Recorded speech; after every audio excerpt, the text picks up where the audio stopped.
8 अप्रैल कामदा एकादशी के दिन चुपचाप गाय को खिला दे। एक छोटी सी चीज 1 महीने के अंदर करोड़पति बन जाओगे। नमस्कार दोस्तों, आज हम आपको ऐसी दुर्लभ जानकारी बताने जा रहे हैं। कामदा एकादशी का व्रत अपनी कामनाओं की पूर्ति के लिए रखा जाता है। अगर आप कामदा एकादशी के दिन गाय को एक चीज खिला देते हो तो आपकी जन्मों जन्मांतर की गरीबी हमेशा के लिए समाप्त हो जाएंगी। वास्तव में अगर आप कामदा एकादशी के दिन अगर आप यह उपाय कर लेते हो तो यकीनन आप पर श्री हरि विष्णु और माता लक्ष्मी की असीम कृपा होगी और आप धनवान बन जाओगे। आप धनवान ना बने तो मुझे बताना दोस्तों, मैं सौगंध खाता हूं। बस जो उपाय आपको बताया जाए वह उपाय कर लेना। चलिए जानते हैं। कामदा एकादशी के दिन चुपचाप गाय को खिला दें। यह एक छोटी सी चीज करोड़पति भी अरबपति होंगे। सभी संकट और आसान से मुक्ति, मृत्यु दंड, पितृदोष तुरंत होगा। पूरे साल आपके भरे रहेंगे। अन्य धन के भंडार यूं कहें कि आपकी 7 पूछतें तक करेंगी। रूपों पैसों पर राज बैंक बैलेंस बढ़ता चला जाएगा। आपके घर में वेतन है वह कभी खर्च नहीं होगा और बढ़ता ही जाएगा। सभी दुख दर्द संकट कष्ट दूर हो जाएंगे दूर, और सभी सुख आपके कदमों में आ जाएंगे। सभी सुख आपके कदम चूमेगी। यदि आप यह एक छोटी और खास चीज चुपचाप गाय को खिला देते हैं तो तत्काल गरीबी आपके जीवन से खत्म हो जाएगी। योग से राजा बन जाता है और 33 कोटि देवी देवताओं को धारण करने वाली गौ माता की असीम कृपा व्यक्ति पर आजीवन बसती है। व्यक्ति के घर में कभी भी अन्य धन वस्त्र की कमी नहीं होती। अन्य धन के भंडार व्यक्ति के घर में भरे रहते हैं। कामदा एकादशी के दिन गाय का यह उपाय करने से व्यक्ति के जीवन से तत्काल गरीबी खत्म हो जाती है। तो दोस्तों, कौन कौन से गौ माता से जुड़े खास और महत्वपूर्ण उपाय हैं जिन्हें यदि कामदा एकादशी 2025 के दिन कर लेते हैं? तो दोस्तों, गाय का उपाय बताने से पहले मैं आपको कामदा एकादशी पूजा के बारे में थोड़ा सा जानकारी दे देता हूं कि कामदा एकादशी कब है और इस महीने में किस तारीख को है। तो इस वर्ष कामदा एकादशी 8 अप्रैल 2025 को पड़ रही है। कामदा एकादशी के दिन आपको पवित्र नदी में स्नान करना है।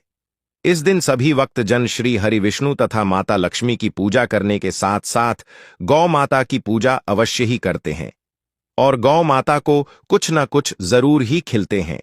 इससे मनुष्य के जन्म अंतर के पाप हमेशा के लिए नष्ट हो जाते हैं। दोस्तों, जिस दिन का इंतजार दुनिया भर के हर पंडित, एस्ट्रोलॉजर और हर हिंदू भाई हैं को रहता है, वह दिन अब आ गया है। दोस्तों, आपकी जानकारी के लिए बता दें, हिंदू धर्म में कामदा एकादशी बहुत ही धूमधाम से मनाई जाती है। इसमें सबसे पहले भगवान विष्णु की पूजा की जाती है, माता तुलसी की पूजा की जाती है, देवी देवताओं की पूजा की जाती है और जो भोग बनाया जाता है वह विष्णु और माता लक्ष्मी और उनकी विधि विधान से पूजा की जाती है। गौ माता की पूजा की जाती है, लेकिन इनमें सबसे ज्यादा महत्व कामदा एकादशी का माना जाता है। शास्त्रों में, वेद पुराणों में साफ साफ लिखा हुआ है, कामदा एकादशी श्री हरि विष्णु और माता लक्ष्मी जी का आशीर्वाद प्राप्त करने का सबसे सुनहरा दिन होता है। इस दिन भगवान विष्णु, माता लक्ष्मी जी बहुत ही ज्यादा प्रसन्न मुद्रा में होते हैं और अपने दोनों हाथों से अपने भक्तों पर कृपा बरसाते हैं। एक तरफ दोस्तों मान्यता है, कामदा एकादशी के दिन जो सूर्य होता है वह अन्य दिनों के मुकाबले सबसे ज्यादा प्रकाशमान होता है, क्योंकि इस दिन कामदा एकादशी के दिन भगवान विष्णु और माता लक्ष्मी की पूजा की जाती है और सूर्य देवता को आगे दिया जाता है। महिलाएं कामदा एकादशी का व्रत रखती हैं।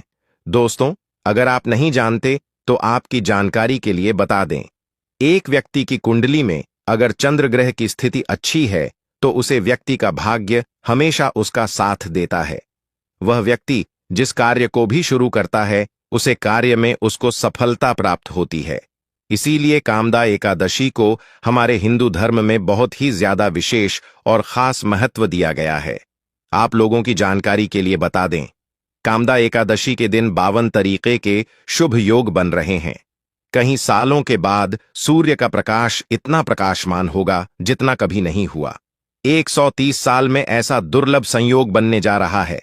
लक्ष्मी योग, ग्रह योग, नक्षत्र योग, अमृत सिद्ध योग जैसे शुभ योग का निर्माण हो रहा है, क्योंकि यह एकादशी क्षेत्र महीने में चैत्र नवरात्रि के दौरान पड़ी है। कामदा एकादशी के समय में पूरे दिन का व्रत करना चाहिए। कामदा एकादशी के दिन श्री हरि विष्णु और माता लक्ष्मी का आशीर्वाद प्राप्त होता है।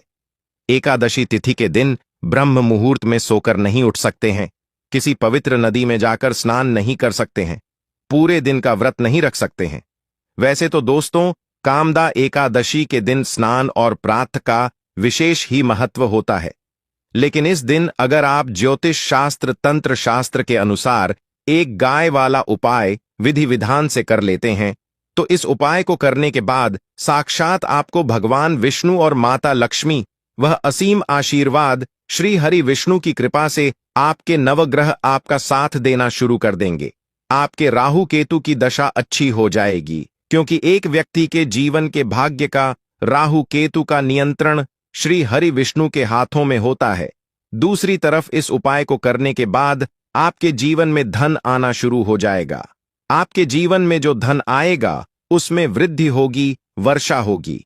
आपको अपने जीवन के समस्त प्रकार की आर्थिक कष्टों से मुक्ति मिल जाएगी, क्योंकि दोस्तों, अगर भगवान विष्णु और माता लक्ष्मी एक व्यक्ति को आशीर्वाद देती है, उस व्यक्ति को करोड़पति बनने से दुनिया की कोई भी ताकत नहीं रोक सकती है।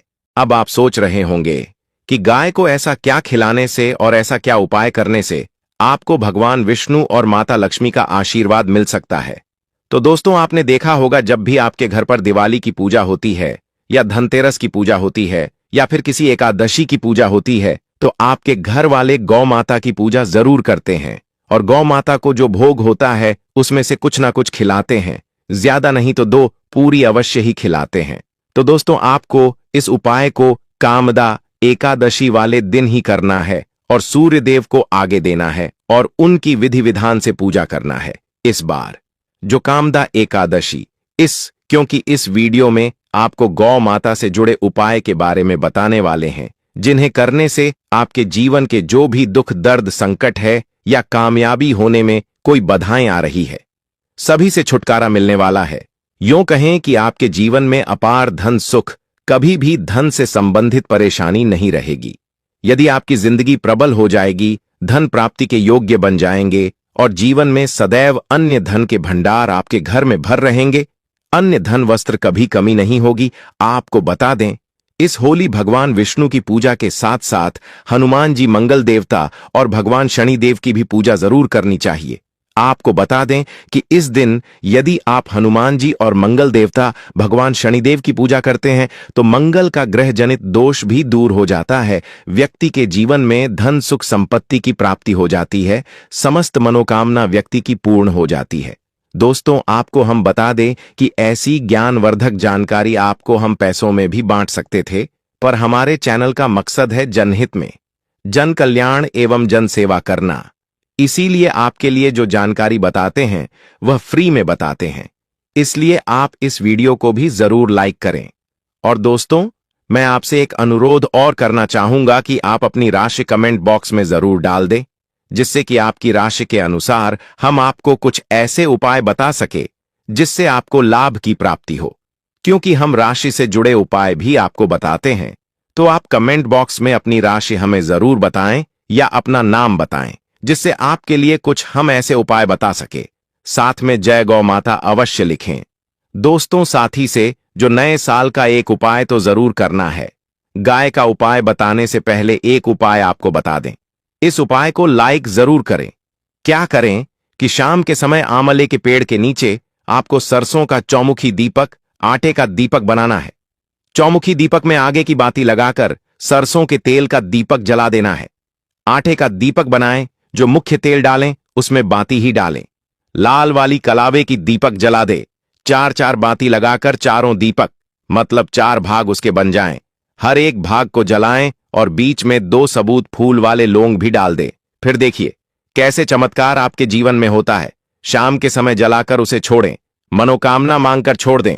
दोस्तों, अभी तक अपने चैनल को सब्सक्राइब ना किया हो तो जरूर कर ले, इससे आपको और भी ज्ञानवर्धक जानकारी सीधे माध्यम से प्राप्त हो सके। दोस्तों, यह गौ माता वाला उपाय बहुत ही प्रभावशाली उपाय बताया। मैंने आपको इस उपाय को जरूर करें, बहुत ही लाभकारी उपाय बताया है, बहुत ही आपको लाभ देगा यह उपाय। और अब बात करें गौ माता से जुड़े कौन कौन से उपाय आपको इस दिन मतलब गाय से जुड़े, जिन्हें करने से व्यक्ति को 7 पीढ़ियों तक बैंक बैलेंस की कमी नहीं होती, दुख दर्द संकट कष्ट दूर हो जाते हैं और सभी सुख व्यक्ति के कदमों में आ जाते हैं। तो दोस्तों, कामदा एकादशी के दिन आपको भगवान विष्णु माता लक्ष्मी माता की विधि विधान से पूजा करना है और उसी के साथ गौ माता की पूजा अवश्य करना है। और गौ माता को जो भोग एकादशी पूजा के लिए बनाया गया था, उसे भोग से 2 पूड़ी जरूर ही खिला देनी है, सूखी पूरी नहीं खिलाना है। पूड़ी के ऊपर आप मिठाई या कोई सब्जियां हलवा जो भी बनाया है वह आपको गौ माता को जरूर ही खिलाना है। दोस्तों, हर एक और मांगलिक काम में गौ माता या उनसे जुड़ी चीज जैसे गाय का गोबर, गोमूत्र, गाय का दूध अथवा गाय के दूध से बना घी जरूर शामिल करें। इससे आपको पुण्य भाव की प्राप्ति होगी। सनातन परंपरा के अनुसार जिस घर में गाय होती है उसे घर से जुड़े सभी वास्तु दोष स्वयं खत्म हो जाते हैं, क्योंकि पंचम या के बिना कोई भी पूजा पाठ और हवन सफल नहीं होता। दोस्तों, महीने में एक बार हो सके तो परिवार सहित एक बार गौशाला जाने का नियम जरूर बनाएं और हो सके तो गायों को हरा चारा जरूर खिलाएं, जिससे सभी वास्तु दोष शांत हो जाते हैं। दोस्तों, आपका प्रिय चैनल कभी किसी को भी गलत जानकारी नहीं देगा और इनसे जुड़े दोषों का निदान हो जाता है। गर्मियों में गौ माता को पानी पिलाएं और सर्दी में गौ माता को गुड़ जरूर खिलाएं। ध्यान रखें कि कामदा एकादशी वाले दिन गौ माता को गुड़ जरूर ही खिलाना है। गर्मियों में गाय को गोदना खिलाए। अनेक देवी देवताओं को अपने शरीर पर धारण करने वाली गौ माता से जुड़े कई शुभ और अशुभ संकेत भी होते हैं। मतलब गाय का दूध दौते समय यदि गाय ठोकर मार दें और सारा दूध बिखर जाए तो अपशगुन होता है।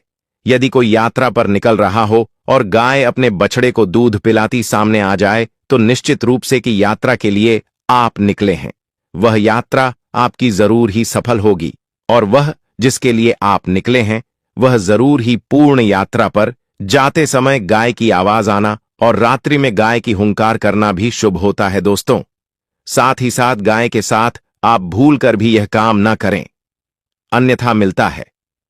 जी हां दोस्तों, गाय को राष्ट्रीय पशु बनाए जाने और इन्हें मौलिक अधिकार दिए जाने की बात हो रही है, तो सवाल उठता है, गाय संस्कृति का अहम हिस्सा है, तभी गाय के साथ लोग खराब व्यवहार कैसे कर लेते हैं और जैसे ही दूध देना बंद कर देती है तो लोग इन्हें उनकी किस्मत पर छोड़ देते हैं, सड़कों पर और गलियों में भटकने के लिए। ऐसे में गोवंश जीवन को कोई डंडे मारता है तो कोई उन पर पानी डाल देता है, कई बार लग जाती है तो कभी बीमार होकर बेचारी गाय दम तोड़ देती है। ऐसे में जरूरत है इन बातों को जानने की। गाय को लेकर शास्त्रों में क्या कहा गया है, आपको कैसा व्यवहार करना चाहिए? क्या दोस्तों, गाय को कभी भी मारना पीटना नहीं चाहिए। शास्त्रों में गाय को माता का दर्जा दिया गया है। गाय को मारने वाला माता को मारने पीटने वाले के समान पाप का भाग्य समझा जाता है। नरक लोक में वर्षों तक कष्ट भोगना पड़ता है। अगले जन्म पशु योनि में मिलता है कि गौतम मुनि ने गलती से गाय को डंडा मार दिया था, जिस गाय की मृत्यु हो गई थी, और इस पाप से मुक्ति के लिए इन्हें वर्षों तक तपस्या करनी पड़ी। इसलिए यह कामदा एकादशी भगवान श्री कृष्ण जी ने बैल स्वरूप में आए वृद्ध आश्रम का वध कर दिया था, जिससे मुक्ति के लिए भगवान श्री कृष्ण को संपूर्ण तीर्थ को एक कुंड में बुलाना पड़ा और इस कुंड में स्नान से वह पाप मुक्त हो गए थे। यह दोस्तों साथ ही साथ पानी पी रही गाय को भागते हैं, वह घोर पापी के भंग बनाकर होते हैं। ऐसे लोग घर आपसे मुक्त होकर स्वर्ग पाए जाते हैं और बड़े ही धनवान कल में जन्म लेकर सुख भोगते हैं। और साथ ही साथ आराम कर रही गाय को कष्ट देकर कभी भी उठाना नहीं चाहिए। वह जन्म में किए गए जाने अनजाने में पापों से मुक्ति हो जाती है और गोलोक में स्थान पाते हैं। गाय को डंडा मारकर उठना, पानी डालकर उठाने से मनुष्य पाप का भागी बनता है और अगले जन्म में उसे दर दर भटकना पड़ता है। और साथ ही साथ शास्त्रों में बताया गया है, जो लोग गाय की सेवा करते हैं और उनका भोजन खिलाते हैं और उनकी परवरिश अच्छी तरह से कहते हैं, तो वह लोगों के जीवन की सभी इच्छाएं पूर्ति होती हैं। गाय के बछड़े से बचा हुआ दूध ही मनुष्य को लेना चाहिए, परंतु कुछ लोग एक बार गाय को धो लेने बाद फिर से बछड़े के लिए बचा हुआ दूध भी धो लेते हैं। ऐसा करना घोर पाप कहा जाता है। ऐसे दूध को धोने वाला और ग्रहण भी बन जाते हैं दोस्तों। साथ ही साथ शास्त्रों में कहा गया है कि गोवंश मतलब गाय और बैल के पीठ पर नहीं बैठना चाहिए। उनक पीठ पर बैठने से महापाप लगता है। ऐसे लोगों को नरक की यात्रा भोगनी पड़ती है। एकमात्र देव के अंश के उत्पन्न नदी ही गौवंश है, जिस पर स्वयं महादेव और महादेवी सवारी करती है, क्योंकि नंदी ने स्वयं अपनी इच्छा से महादेव की सवारी बनना स्वीकार किया था। और साथ ही साथ शास्त्रों में गाय के दान को बहुत ही महत्व दिया गया है। परंतु ऐसी गाय का दान कभी नहीं करना चाहिए जो बूढ़ी और बीमार हो। कठोपनिषद में नचिकेता की कथा भी इस संदर्भ में है कि जिस नचिकेता ने पिता द्वारा बूढ़ी गाय को दान करने पर आपत्ति जताई थी, दूध देने वाली और बछड़े सहित जो लोग गाय का दान करते हैं वह महान पुण्य को हासिल करके स्वर्ग में स्थान पाते हैं। दोस्तों, साथ ही साथ सूर्य चंद्र मंगल या शुक्र की युक्ति राहु से हो तो पितृदोष होता है। यह भी मानता है कि सूर्य का संबंध पिता से एवं मंगल का संबंध रक्त से होने के सूर्य। यदि शनि राहु या केतु या दृष्टि हो तथा मंगल की युति राहु या केतु से हो तो पितृदोष होता है। इस दोष से जीवन संघर्ष में बन जाता है। यदि पितृदोष हो तो गाय को प्रतिदिन या किसी भी एक एकादशी के दिन रोटी गुड़ चारा आदि खिलाने से पितृदोष दोस्तों, हर एक और मांगलिक काम में गौ माता या उनसे जुड़ी चीज जैसे गाय का गोबर, गोमूत्र, गाय का दूध अथवा गाय के दूध से बना घी जरूर शामिल करें। इससे आपको पुण्य भाव की प्राप्ति होगी। सनातन परंपरा के अनुसार जिस घर में गाय होती है उसे घर से जुड़े सभी वास्तु दोष स्वयं खत्म हो जाते हैं। गाय के ऊपर जो कुबड़ होती है वह बृहस्पति गुरु है। अतः जन्म पत्री में यदि बृहस्पति अपनी नीच राशि मकर में हो या अशुभ शिवलिंग में जा रहे हो और सामने से गौ माता आई हुई दिखाई दे तो गौ माता को अपनी दाहिनी ओर से जाने देना चाहिए।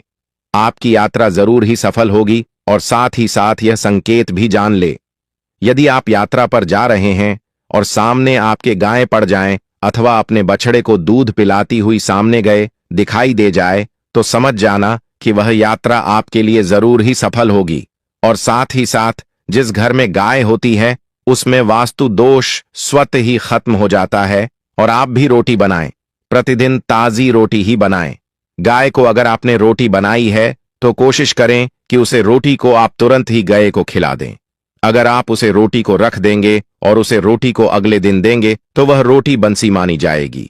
गाय को कभी भी बासी रोटी न दे, इसे घर में नकारात्मक ऊर्जा वास करती है और आपकी बिल्कुल भी नहीं बनेंगे। इससे आपके घर में हमेशा दर्द देवता का वास रहेगा और आप जिस भी उसे काम में आपको हमेशा असफलता ही हाथ लगेगी। इसलिए कोशिश करें गाय को रोजाना ताजी रोटी बनाकर खिलाएं। बासी रोटी गाय को ना दें और साथ ही साथ सड़ी गली चीज गाय को नहीं खिलानी चाहिए कि घर में कोई फल है, कोई सब्जी है, सड़ जाए तो लोग क्या करते हैं, गाय को देते हैं। नहीं, ऐसा नहीं करना चाहिए। ऐसा करने से यदि आप गाय को खिलाते हैं तो और आप आपके भाग्य बन जाते हैं। और साथ ही साथ आप आटे की 11 लोई यहां बनाकर उनके ऊपर हल्दी लगा करके इसके बाद गाय को खिलाएं। हर एक लोही को मिला दें। माता गाय की आप चरणों की स्पर्श करें। या दोस्तों, ऐसा करने से आपके समस्त काम बनने लगेंगे। जो 2 हक का समय चल रहा है वह भी खत्म होगा। आपके जीवन में खुशियां ही खुशियां होंगी। और एक बार आप 7 बार गाय की परिक्रमा भी कर लें तो आपके समस्त कम होंगे। और साथ ही साथ आप गाय को जब भी रोटी दे, रोटी पर या तो आप थोड़ी हल्दी लगा लें। अगर अच्छा ना हो तो आप थोड़ा रख सकते हैं, थोड़ा घी रख सकते हैं। या दोस्तों, गाय को कभी भी सूखी रोटी ना खिलाए।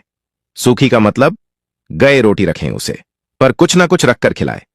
हल्दी रख ले मिश्री की या जो भी रख ले, मतलब खाली रोटी नहीं खिलानी। इस बात का जब भी आपको शुभ फलों की प्राप्ति होगी।